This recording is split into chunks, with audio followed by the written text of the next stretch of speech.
Oh, hi, may adlaw sa atong tanan mga boss. Salamat kayo kay nana po tay bagong update nga nakitan sa atong pagpahimo og balay mga boss na malipayon kay ta. Ang atong atop na human na gid taon. Lipay kami mga boss kay natupad na gid siya kay dugay na biya ning gipaabot namo for 5 years nga matupad siya kay madaot pud baya ang semento sa first floor no kung dili matupad bahala lagi magka 0-0 na. Bahala nang maghilak-hilak ang pitaka basta mahuman lang ni balaya mga boss. Bitaw mga boss, magbilin pud taon tag mga pang-emergency na to mga boss ha, kung magpahimo og mga balay. Sa bata pa ko ganahan kay kung magtanaw nga naay magpanday sa balay. Labi na katong balay sa akong mama no. Malipayon kay ko nga magtanaw sa mga panday nga nagapinising. Karon nakuha naging balay mismo ang gipanday. Pero wala lang ko dito sa person, na lang ko diri sa abroad. Pero okay ra kay mauli ra man gyapon ta og na salamat ko kay naay mga video nga gipang send sa tuwa ug mo ni karon natong gi-upload gihimuan na tong voice over. Og mo ni ang sulod mga boss, ipinisingan og karon nagpahimo na pud ta og kana septic tank mga boss na atong hollow block nga gi-deliver para sa septic tank. Gipailan na to diha og gipinisingan no. Gidivide gina kaduha mga boss mo na standard sa paghimog septic tank ug mo na ni siya. Diri asad ta sa aton teres mga boss. Ganahan kay ko kay nahuman na sa aton teres.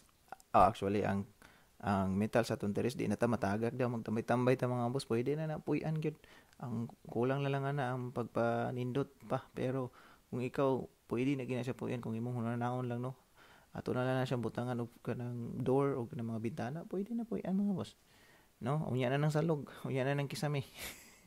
Bitaw mo na itong mga materyales nga nabilin mga boss. Ato pa na siyang ipinising sa gawas. Unta, kaya na siya. Kay mupalit pa ta. Agoy, hilak na dyan kaya ato pitaka mga boss. Mo ni siya nagpinising sa pinisingan na itong padong hagdanan mga boss. Mo na ito last nga part nga wala pa na pinisingan sa sulod. No? Mo na itong mga kwarto. Simple ra itong balay mga boss. Pero okay na kayo. Parlipay na kayo kung nga natay nga ni mga boss. Nasa mo na itong space sa second floor mga boss. O pwede itong butag sofa dira lingkod-lingkuran and ay duha ka bintana og mo niya ang atong small room nga makita nimo sa front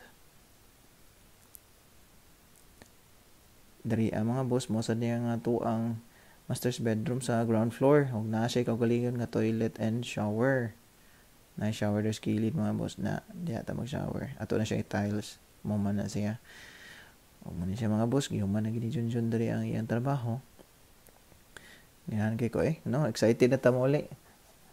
Salamat kayo sa pagtanaw mga boss mo ni atong update sa balay. Paing adlaw ka na tong tanan og amping kamo kanunay.